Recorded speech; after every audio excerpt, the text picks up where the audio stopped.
शुरू करें। हेडलाइन दो, nth derivative of determinant. nth derivative of determinant. मान लो कि डेल्टा ऑफ एक्स एक डिटर्मिनेंट है। ये क्या है? डिटर्मिनेंट। तो देखना सिंबल, ये है सिंगल डेरिवेटिव। सिंगल डेरिवेटिव का मतलब होता है differentiation of delta of x with respect to x, जिसे आप symbolically delta prime of x या फिर डेल्टा वन ऑफ एक्स लिखते हैं। डबल डेरिवेटिव का मतलब होगा डबल डेरिवेटिव का मतलब होगा differentiation of delta of x with respect to x. यहाँ देखो, डी के ऊपर में स्क्वायर लगता है, एक्स के ऊपर में स्क्वायर लगता है, इसका मतलब होता है डबल डेरिवेटिव। ये एक सिंबल है और सिंबल का कोई साइंस नहीं होता कि ऐसा ही क्यों। इसको ऐसा बनाएंगे डबल डेरिवेटिव, और इसका नाम होगा डबल डैश ऑफ एक्स या delta two of x. It doesn't mean delta square of x. याद रहेगा ये बात कि डेरिवेटिव है। Third number, triple derivative. Triple derivative क्या होगा? D cube delta of X divided by D x cube, और ये हो जाएगा ट्रिपल डैश ऑफ एक्स, और इसकी वैल्यू हो जाएगी delta 3 of X and so on. अगर nth डेरिवेटिव है, nth डेरिवेटिव, तो nth डेरिवेटिव क्या हो जाएगा? D N delta of X divided by D X to the power n is equal to delta, ऐसे कितने बार? n times is equal to X into X into नहीं, delta dash n dash of x, और ये हो जाएगा delta का n x। ये कहलाएगा nth डेरिवेटिव, बराबर। अब देखो कि इसे डिफाइन कैसे करेंगे। तो ये स्टार बात, let delta of x is equal to, अच्छा इसमें ना डेल्टा ऑफ x डिफाइन करने के लिए ये लो a b c d e f g h i। अगर ये सारे के सारे वेरिएबल होंगे, क्या होंगे? 9 के 9 एलिमेंट्स वेरिएबल होंगे, तो इस डिटर्मिनेंट को सॉल्व करोगे तो 3 डिटर्मिनेंट में ब्रेक होगा। डिफरेंशिएट करेंगे तो 3 डिटर्मिनेंट में ब्रेक होगा, और जो पहला कंपोनेंट होगा उससे दोबारा डिफरेंशिएट करेंगे, 3 और डिटर्मिनेंट में ब्रेक होगा, दूसरा भी 3 और में होगा, तीसरा भी 3 और में होगा। तो डबल डेरिवेटिव में 9 डिटर्मिनेंट मिलने वाले हैं। हर डिटर्मिनेंट डिफरेंशिएट होकर के 3 डिटर्मिनेंट में ब्रेक हो रहा है, उतने में ही ब्रेक हो रहा है जितने रो है, बराबर। तो ये बिहेव करेगा नेटवर्क मार्केटिंग जैसे, मेरे 3, तेरे 3, उसके 3, उसके भी 3 3 3 3, नहीं कर पाएंगे। तब फिर कैसे करेंगे? तब फिर उपाय ये है, उतने सारे डिटर्मिनेंट में आपको 100 टाइम डिफरेंशिएट करना हो, कर पाओगे? 100 टाइम डिफरेंशिएट करने जाओगे तो डेल्टा 3 का पावर 100 डिटर्मिनेंट लिखना पड़ेगा, उतना तो लिख भी नहीं पाएंगे इस जीवन में। उपाय क्या है फिर? उपाय यह है कि इसको सॉल्व कर लिया जाए। सॉल्व करना आता है डिटर्मिनेंट? सॉल्व करने के बाद एक इक्वेशन बनेगा, उस इक्वेशन को 100 बार डिफरेंशिएट किया जा सकता है। पर हमारी सिलेबस में जो डिटर्मिनेंट है, जिसको nth डेरिवेटिव पढ़ना है, उसमें किसी एक रो या किसी एक कॉलम में ही वेरिएबल होते हैं, बाकी सब कांस्टेंट होते हैं। तो ये a नहीं होकर के a ऑफ x है, b नहीं होकर के b ऑफ x है, c नहीं होकर के c ऑफ x है, और d e f g h i क्या है? कांस्टेंट। तो d e f g h i constant है। क्या है ये? कांस्टेंट। क्या आपको समझा कि अगर सारे वेरिएबल होंगे तो क्या तकलीफ आएगी? क्या आएगी? अगर सारे वेरिएबल होंगे तो बहुत ज्यादा तकलीफ आ जाएगी, इसलिए हमारे सिलेबस से आउट कर दिया। ये सब कांस्टेंट है। अब बताओ सिंगल डेरिवेटिव ऑफ x क्या होने वाला है? a dash of x, b dash of x, c dash of x, d e f g h i। क्या आप इस बात से ये बात आपको पता है कि कांस्टेंट का डेरिवेटिव 0 होता है? तो प्लस दूसरे डिटर्मिनेंट में क्या आप डिफरेंशिएट करोगे? d e f 0 हो जाएगा, और अगर 0 हो तो लिखने की जरूरत कोई भी एक रो के सभी एलिमेंट 0 हो जाए, डिटर्मिनेंट वैल्यू 0 हो जाता है, तो सेकंड रो तो 0 हो जाएगा, इसलिए पूरा डिटर्मिनेंट 0 हो जाएगा। अब प्लस तीसरा डिटर्मिनेंट, ये थर्ड रो 0 हो जाएगा, लिखने की जरूरत, दोबारा डिफरेंशिएट करूं, हो गया। सिंगल डेरिवेटिव डिफरेंशिएट किया जा चुका है, दोबारा डिफरेंशिएट करते हैं। Double derivative of x equal to, बोलो इसको दोबारा डिफरेंशिएट करेंगे, फर्स्ट रो को क्या मिलेगा? A double prime of x क्या मिलेगा, b double prime of x क्या मिलेगा, c double prime of x, और ये क्या मिलेगा, d e f g h i, d e f g h i plus दूसरे का डिफरेंशिएशन जीरो, तीसरे का डिफरेंशिएशन जीरो करने की जरूरत। इस प्रकार से तीसरा डिफरेंशिएशन ट्रिपल डेरिवेटिव, ध्यान रखना ट्रिपल डेरिवेटिव क्या बनने वाला है, ये a triple dash of x, b triple dash of x, c triple dash of x, और बोलो d e f g h i. क्या इन जनरल आप अगर आप डेल्टा एन ऑफ एक्स निकले जाओगे तो क्या मिलेगा आपको, ए एन ऑफ एक्स हो क्या रहा है, सिर्फ फर्स्ट और डिफरेंशिएट हो रहा है हर बार, a n of x, b n of x, c n of x, d e f g h i. कोई दिक्कत नहीं है। चलो एक क्वेश्चन देते, सिंगल से लेते क्वेश्चन, बुक देना।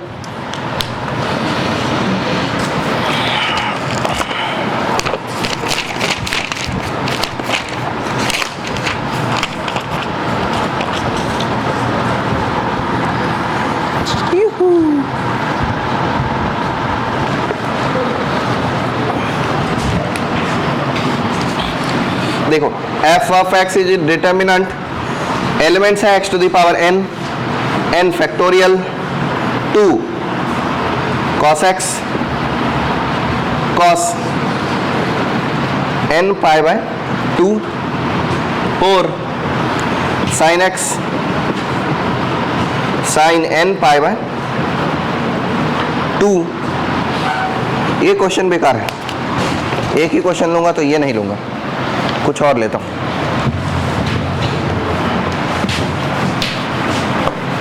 क्योंकि इसमें ज्यादा कंसेप्ट यूज नहीं होगा।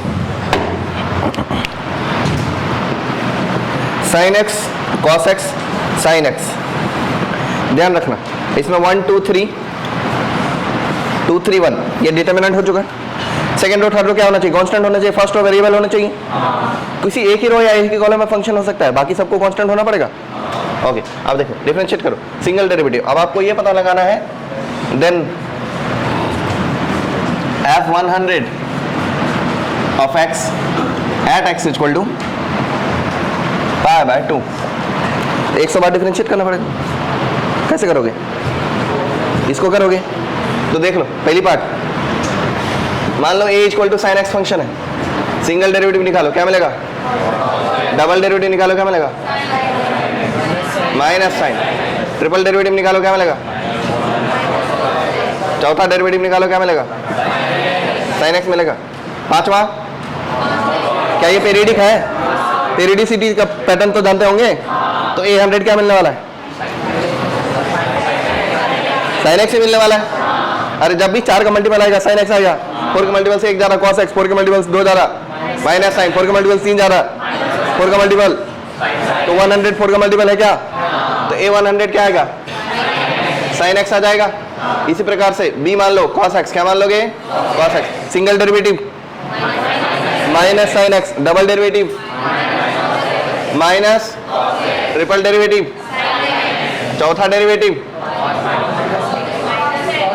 cos x, फिर से यही आ गया क्या, बोलो पांचवा क्या होगा, माइनस साइन, ये भी पीरियडिक है 4 से, तो B100 क्या मिलेगा, B100 cos x मिलेगा। जब भी 4 का मल्टीपल आएगा cos x मिलेगा, 4 के मल्टीपल से 1 ज्यादा मिलेगा माइनस साइन x, 4 के मल्टीपल से 2 ज्यादा माइनस cos x, 4 के मल्टीपल से 3 ज्यादा 4 के मल्टीपल पर। तो बताओ क्या होने वाला है, इसको सबको डिफरेंशिएट करेंगे। चलो f100 ऑफ x, इसका क्या मतलब है, डेरिवेटिव क्या आएगा, वो साइन का साइन ही आएगा, cos का cos ही आएगा, साइन का साइन ही आएगा, और ये 1 2 3 2 3 1। अगले ही पल हमें क्या चाहिए, f prime of pi by 2, बोलो क्या मिलेगा पाई बाय 2 पर, 1 0 1 1 2 3 2 3 1 एट x इक्वल टू कितना, पाई बाय 2। कैलकुलेशन करो इसकी वैल्यू कितनी मिल जाएगी, 2 0 3 2 5 4 9 13 5 माइनस 13 माइनस 8।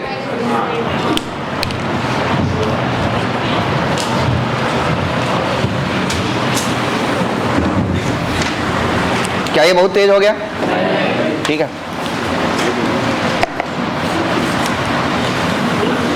जल्दी में लिख लो, मैंने 5 मिनट में पढ़ा लिए पूरे। आप लोग को पीरियडिक डिफरेंशिएशन भी समझ गया? नहीं समझा? समझ गया ना? अब ले लो इंटीग्रेशन ऑफ डिटर्मिनेंट, इंटीग्रेशन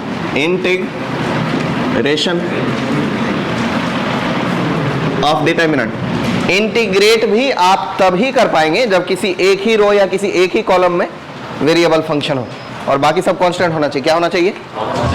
एक रो या एक कॉलम में वेरिएबल फंक्शन होंगे तो इंटीग्रेट कर पाएंगे। जैसे इस सिर्फ ये सब अगर कांस्टेंट रहेगा तो इसे इंटीग्रेट कर पाएंगे, अदरवाइज इंटीग्रेट नहीं कर पाएंगे। अदरवाइज इंटीग्रेट करने के लिए दूसरा तरीका है, और वो यह है कि पूरा डिटर्मिनेंट को सॉल्व करने के बाद इंटीग्रेशन बाय पार्ट नाम का एक मेथड होता है इंटीग्रेशन का, उससे इंटीग्रेट की जा सकती है। और हमें जो इंटीग्रेशन पढ़ना है डिटर्मिनेंट का, वो वैसा है कि एक ही रो या एक ही कॉलम में सभी फंक्शन होने चाहिए। दो रो कांस्टेंट होना चाहिए। देखो, let delta x is equal to f of x g of x h of x p q r s t u. क्या सीन है इधर? P q r s t u क्या होना चाहिए? क्या होगा? कांस्टेंट। और एक f of x g of x h of x क्या होगा? कोई एक रो वेरिएबल होना चाहिए या कोई एक कॉलम, और बाकी दो रो क्या होना चाहिए? एक रो कांस्टेंट वेरिएबल हुआ, दो रो कांस्टेंट, और एक कॉलम वेरिएबल हुआ तो दो कॉलम। तो आप इंटीग्रेट कर सकते हैं। Then limit of integration a to b delta of x d x. ये जानते हैं इसको क्या पढ़ते हैं? Integration of delta of x d x with respect to x from a to b. Okay, ये पूरे फंक्शन को इंटीग्रेट कर दो। एफ ऑफ एक्स का integration with respect to x from a to b, g of x का integration with respect to x from a to b, h of x का integration with respect to x from a to b, और बाकी सबको कुछ भी नहीं करना। P q r s t u हो गया। इतनी सी बात करना। देखो question, if delta of x, if f of x, अयो, delta of x is equal to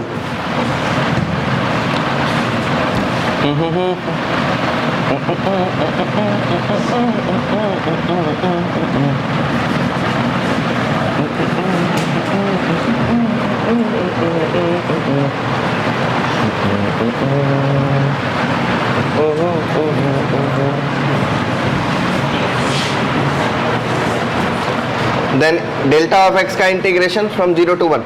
ये बात हमें पता लगाना है। जो पढ़ाया उसमें बात ऐसी थी कि सिर्फ एक ही रो में वेरिएबल होना चाहिए, पर यहाँ तो गड़बड़ हो गया। क्वेश्चन गलत है।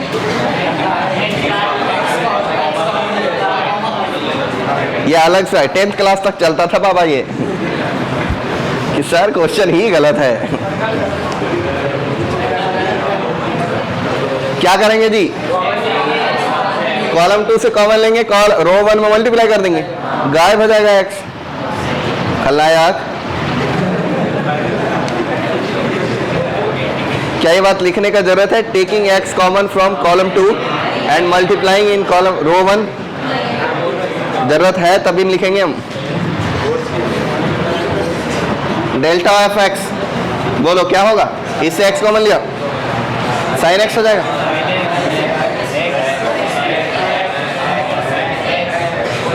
इसको ना 2e का पावर x रखो, e का पावर x। अच्छा, 2 का पावर x का इंटीग्रेशन पता है क्या? क्या होता है? a का पावर x का इंटीग्रेशन मालूम?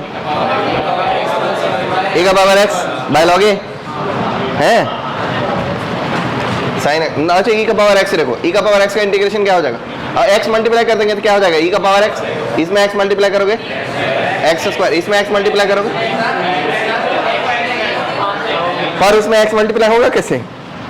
उसी से लिया उसी को दिया,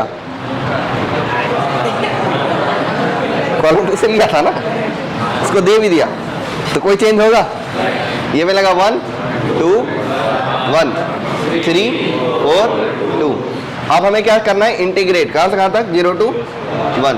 इसको कर देंगे 0 to 1, इसको कर देंगे 0 to 1, इसको कर देंगे 0 to 1।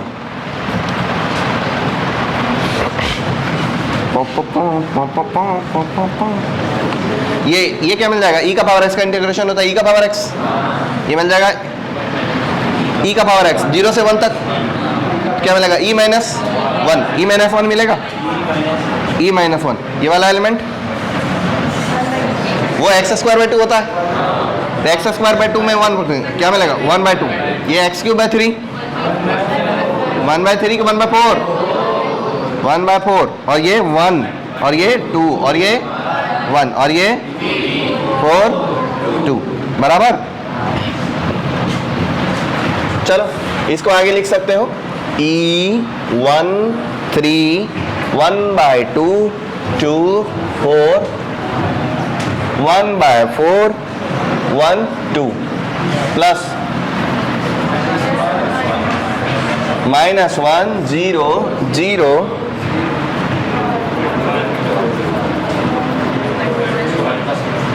है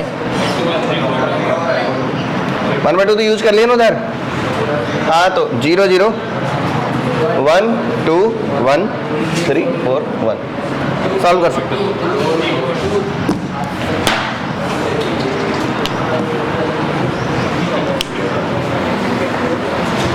इसको ऐसा कर सकते हैं, एक और क्वेश्चन दे दूं, अच्छा इसको सॉल्व करेंगे,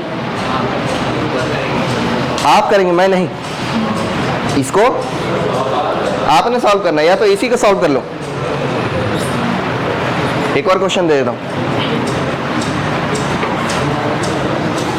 खलनायक इधर देखो,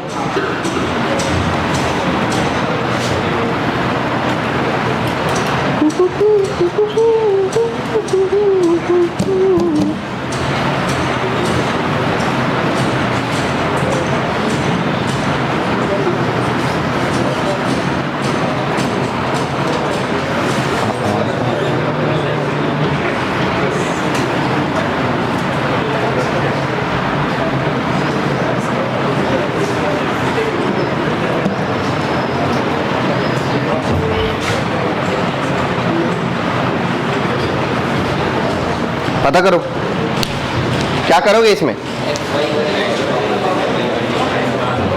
रो 2 से एक्स लेके रो 1 में दे दोगे,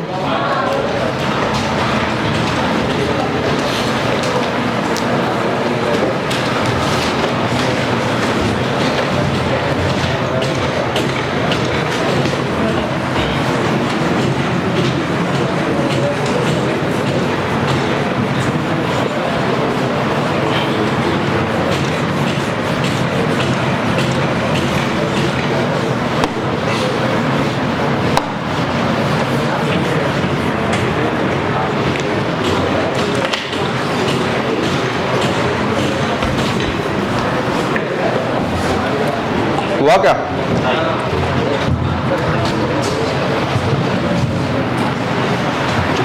देखो इससे एक्स कॉमन लिया, मल्टीप्लाई कर दिया,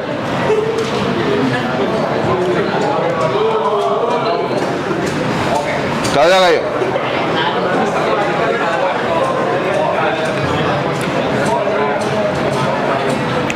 कोई चौंकने वाली बात,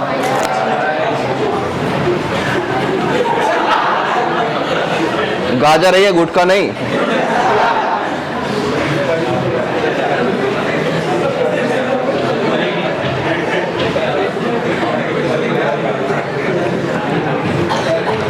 देखो महाराज इसे इंटीग्रेट कर देते हैं, एक्स क्यूब बाई 3 कहां से कहां तक 0 से 2 एक्स 4/4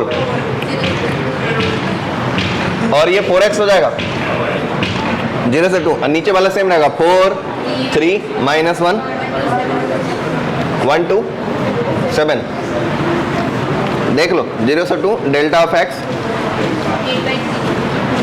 कितना हुआ वो, बहुत सही है 4 8 4 3 -1 1 2 7। अब ये फुद्दू सा क्वेश्चन मैं सॉल्व नहीं करूंगा, ऐसा किस किस लोगों का हुआ, ठीक है फिर आगे करो।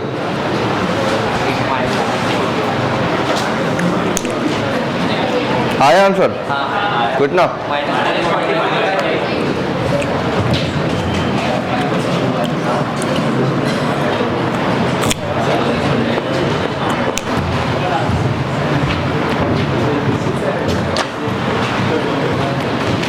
जल्दी लिखो इसे।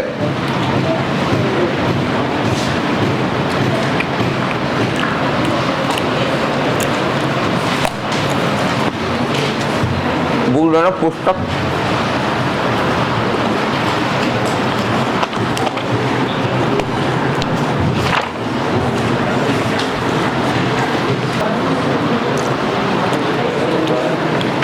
लिख के हुआ क्या? होना चाहिए था।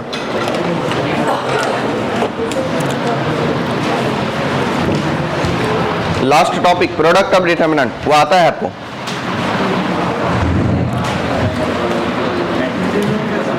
मैट्रिक्स को प्रोडक्ट रो बाय कॉलम करते हैं। रो बाय कॉलम का क्या मतलब? पहले का रो लेते हैं, दूसरे का क्या लेते हैं। और डिटर्मिनेंट में रो बाय रो भी कर सकते हैं, रो बाय कॉलम भी कर सकते हैं, कॉलम बाय रो भी कर सकते हैं, कॉलम बाय कॉलम भी कर सकते हैं। डिटर्मिनेंट में चारों फैसिलिटी है, क्योंकि डिटर्मिनेंट में ट्रांसपोज करने से फर्क नहीं पड़ता।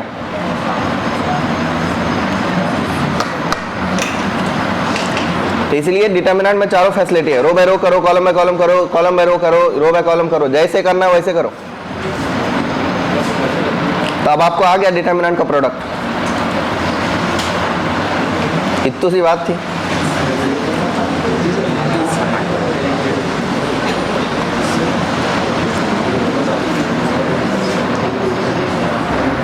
ये जल्दी करो, मेरे को 5 मिनट में पढ़ाना है।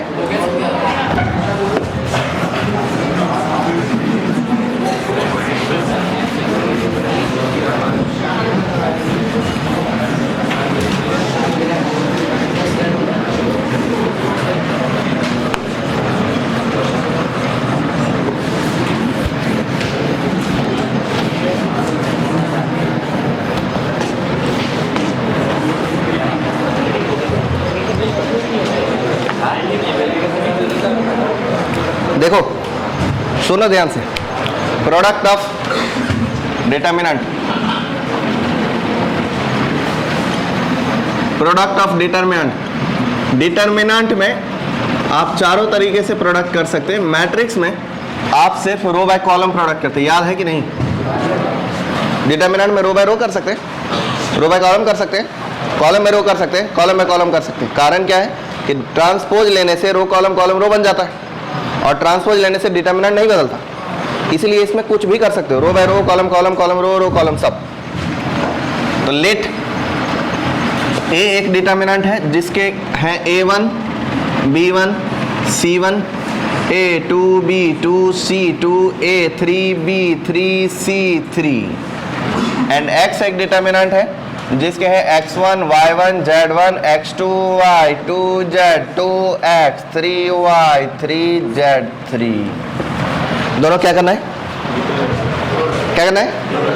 प्रोडक्ट करना। तो पहले लिखेंगे A into X, row by row की column by column? Row column करोगे? नहीं, row by row. Row by column तो पहले से करते आ रहा है, रो बाय रो करेंगे। 1 1 क्या मिलेगा? A1 X1 plus B1 Y1 plus C1 Z, बोलो 1 2, A1 X2 plus B1 Y2 plus C1, बोलो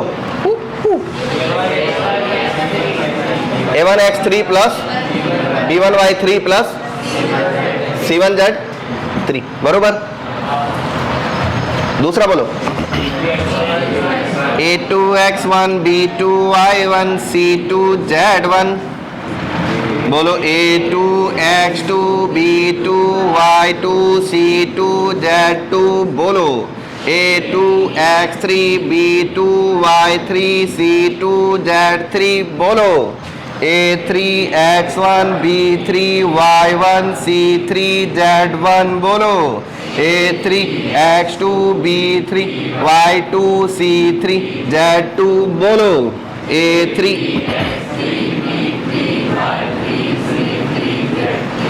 बराबर है। बोलो, देखो बात ऐसी है कि दो डिटर्मिनेंट दे करके आपसे ये नहीं पूछेगा कि प्रोडक्ट करो बेटा, क्योंकि इतनी फुद्दू सी बात आईआईटी पूछता ही नहीं है। क्वेश्चन में आपसे सीधा नहीं पूछेगा, उल्टा पूछेगा। ये दे करके ये निकालने नहीं पूछता, ये दे करके ये निकालना पूछता है। अभी तो आपको मालूम है, ये देख के वो पता चल रहा है, लेकिन हम हमेशा देख के पता नहीं चलता। उसका एक टेक्निक जो मैं यूज करता हूँ वो मैं बताता हूँ। मैं सिर्फ 3 एलिमेंट पहले देखता हूँ कि ये 3 चीज का सम होना चाहिए, 3 टर्म का सम होना चाहिए, और हर एक टर्म के 2-2 फैक्टर होने चाहिए। F1 F2 F1 F2 F1 F2, यहाँ देखो F1 F2 F1 F2 F1 F2 F1 F2 F1 F2 F1 F2। इसी से मैं बनाता हूँ A1 B1 C1 लिख देता हूँ पहला, A2 B2 C2 लिख देता हूँ दूसरा, A3 B3 C3 लिख देता हूँ तीसरा। सबके फैक्टर 1, सबके फर्स्ट फैक्टर मिला के पहला डिटरमिनेंट बनता है और दूसरा बनता है x1 y1 z1 देखो, x2 y2 z2 देखो, x3 y3 z3 देखो। अब मैंने सही किया या गलत किया ये चेक करने के लिए मैं इनमें से कोई भी एक एलिमेंट लेता हूँ, किसी को भी, इसको इसी के साथ मल्टीप्लाई कर देते हैं, इसको इसके साथ मल्टीप्लाई, इसको तो नहीं करना है, इसको इसके साथ मल्टीप्लाई कर देते हैं। क्या मिलेगा? A2 x1 B2 y1 C2 z1। कहीं अगर मुझे दिख रहा होगा, यहाँ दिख रहा है तो मतलब मैं सही ब्रेक कराऊँ, और अगर नहीं दिख रहा है तो मतलब मैं गलत ब्रेक कराऊँ, फिर कुछ और करो। समझ पाए? ये 3 एलिमेंट हेल्प करते हैं डिटरमिनेंट को ब्रेक करने में। आगे बढ़ते हैं, अब प्रश्न देंगे आपको, सब कुछ क्लियर जैसा हो जाएगा।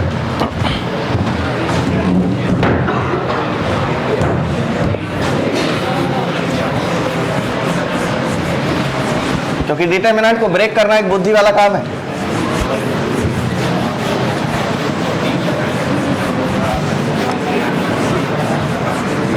मल्टीप्लाई तो कोई भी कर सकता है, पर ब्रेक करने में थोड़ा अकल लगती है।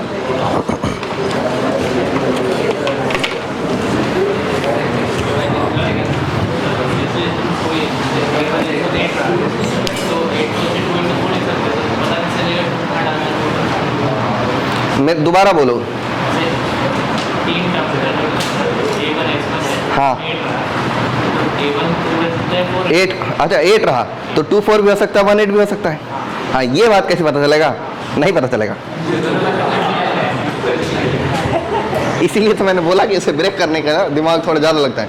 आपने सही किया या गलत किया, मैं चौथा चेक काहे कर रहा हूँ? इसीलिए तो कि चौथे से थोड़ा हिंट मिल जाना चाहिए कि किस किस पे ब्रेक करना है। ये 3 एलिमेंट तो आपको बहुत ज़्यादा हिंट दे ही देता है, लेकिन ये 3 एलिमेंट सही हिंट नहीं देता, इसलिए कोई चौथा एलिमेंट भी चेक करना पड़ता है। नहीं तो 8 आएगा तो उसको 4 2 4 भी लिख सकते हैं, 4 2 भी लिख सकते हैं, 1 8 भी लिख सकते हैं, 8 1 भी लिख सकते हैं। और अगर 24 आया तो बल गए, हो गए बल्ले बल्ले। कभी 6 4 लिखना है, कभी 12 2 लिखना है, कभी 8 3 लिखना है। तो ये चीज डिपेंड करता है कि इधर बाकी का एलिमेंट कैसे बनेगा।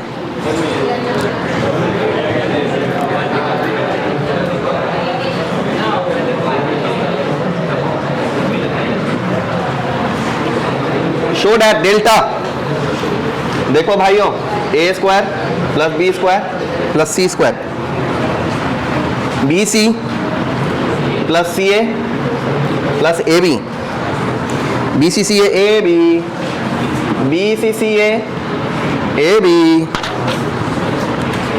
bcca ab, bcca AB, BC, CA, AB, BC, CA, AB, A square, B square, C square, A square, B square, C square. ये तो बहुत ही बढ़िया है। तन्ने के सवालूम बहुत बड़ा देख के जीरो लग रहा है, जो जीरो प्रूव भी नहीं करना है। Prove that delta is non negative, कि ये एक ऋणात्मक संख्या नहीं हो सकता। जीरो आएगा, नॉन नेगेटिव जीरो भी होता है। क्या लॉजिक लाए हो।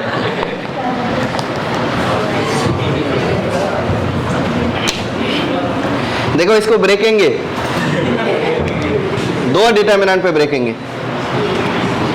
ये है a a b b c c, a a b b c c, a a b b c c, समझे।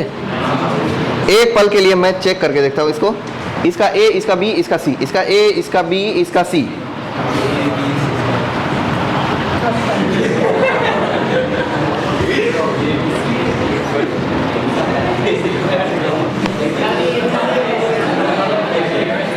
जीरो हो गया? नहीं, एक बार फिर पढ़ूंगा। जीरो दिया है क्या? नहीं, जीरो नहीं दिया। इज ऑलवेज नॉन नेगेटिव, ये बात प्रूव करना है।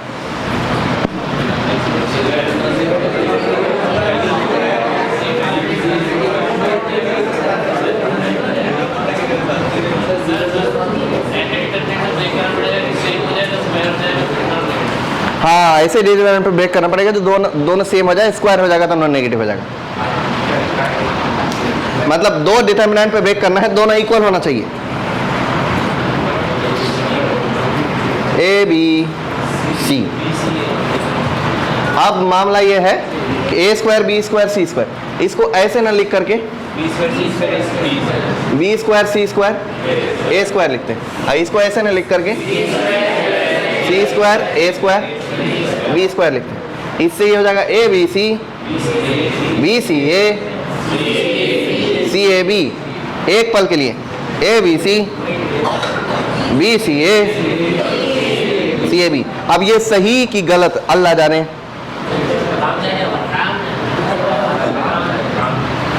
ला हौल वला कुव्वत बिस्मिल्लाहिर रहमानिर रहीम।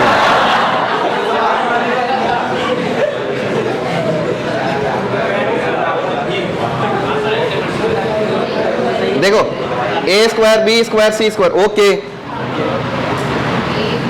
20 हो रहा है, B square c square a square, okay. Column 2 इसका ये क्या बोलते हैं, रो 2 रो 3 सी square a square b square बराबर। अब एक काम करते हैं, इसके कॉलम को इससे मल्टीप्लाई कर देते हैं, क्या मिलेगा, ए बी सी सी ए है कहीं पर, वही चाहे। इसको भी इससे मल्टीप्लाई कर देते हैं, सी ए बी बी सी है, बिल्कुल है। मतलब ये बराबर हो गया। अब ये डेल्टा 1 हो गया और ये भी डेल्टा 1 ही हो गया। देखो इसको बोल नाम रखा डेल्टा 1, इसका नाम रखा डेल्टा 1। क्या हो गया ये, always non negative, non negative. यही बात प्रूव करना था, ठीक है। Hence prove. टाइम आछे,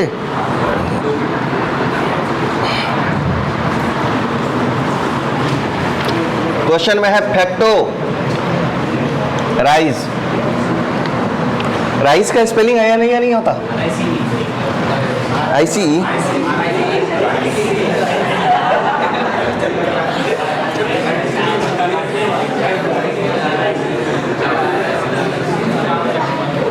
देखो बाबा, 3 a plus b plus c, a cube b cube c cube, a plus b plus c symmetric बनाना चाह रहे क्या ये लोग? नहीं, a square b square c square, a 4 b 4 सी 4। अयो बाबा, ए square b square c square, ए cube b cube c cube. अब तो A5 B5 C5 ही बचता है, इसको फैक्टराइज करना है।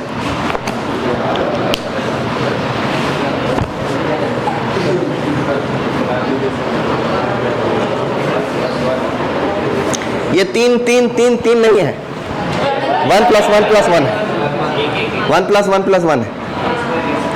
तो इसका मेरे को एक तो दिख गया 1 1 1 1।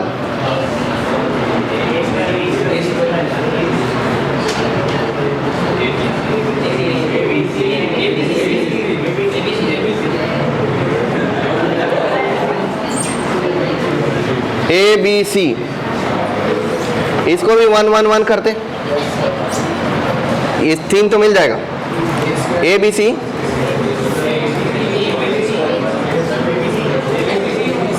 ए बी सी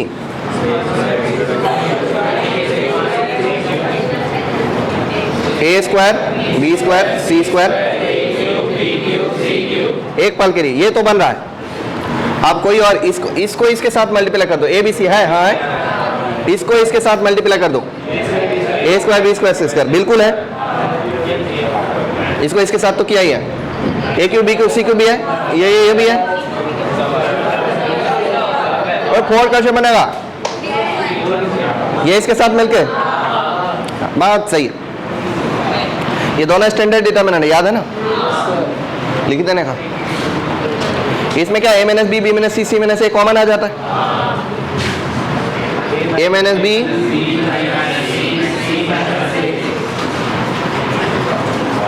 कॉमन आ जाता है, इधर बचता है 1। अयो बाबा, इसका स्क्वायर बनेगा 1 का, इसका स्क्वायर बनेगा इनटू क्या बचता है इधर,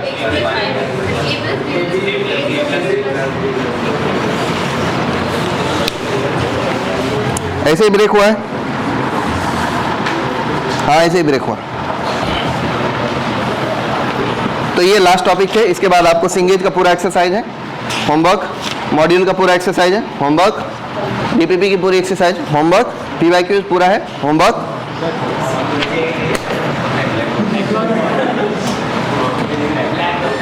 क्या है,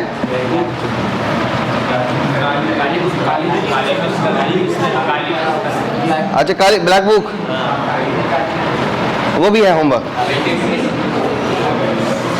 सिंगेज का व्हाइट कलर की डीपीपी, वो भी है होमवर्क। ये सुनो, अभी एक निर्णय लेना है। अब बचे 12th में जो चैप्टर्स हैं, एक बचा कैलकुलस, दूसरा बचा नॉन कैलकुलस। नॉन कैलकुलस में 3 चैप्टर बचे, एक बचा प्रोबेबिलिटी, एक बचा है वेक्टर और 3D। वेक्टर 3D दोनों पति पत्नी है तो एक साथ ही पढ़ना पड़ेगा। प्रोबेबिलिटी एक अकेला सिंगल बच गया है नॉन कैलकुलस में। तो ऐसा हम कर सकते हैं कि प्रोबेबिलिटी हम अभी खत्म कर लें, या प्रोबेबिलिटी हम बाद में खत्म करें, बाद में पढ़ेंगे। तो अभी पढ़ना पड़ेगा कैलकुलस, पक्का श्योर हो? तो कैलकुलस में अगर रोना गाना दुख तकलीफ दर्द पीड़ा हो तो सूर्योदय का इंतजार करना कि कभी तो ये खत्म होगा। अब वैसे वेक्टर 3D से 4 क्वेश्चन जेईई मेन में, 6 क्वेश्चन एडवांस में, प्रोबेबिलिटी से 2 क्वेश्चन जेईई मेन में और 2 ही क्वेश्चन एडवांस में, इतने रहते हैं। तो कुल मिला के नॉन कैलकुलस के अब सिर्फ हमें 4 या 5 ही क्वेश्चन बचे हैं जेईई मेन के। अभी तक के सिलेबस के हिसाब से 60-65 मार्क्स फुल सिलेबस टेस्ट में लाया जा सकता है। कैलकुलस के 30 नंबर, ए रुको, वाइपर जैसी हरकतें कर रहा है।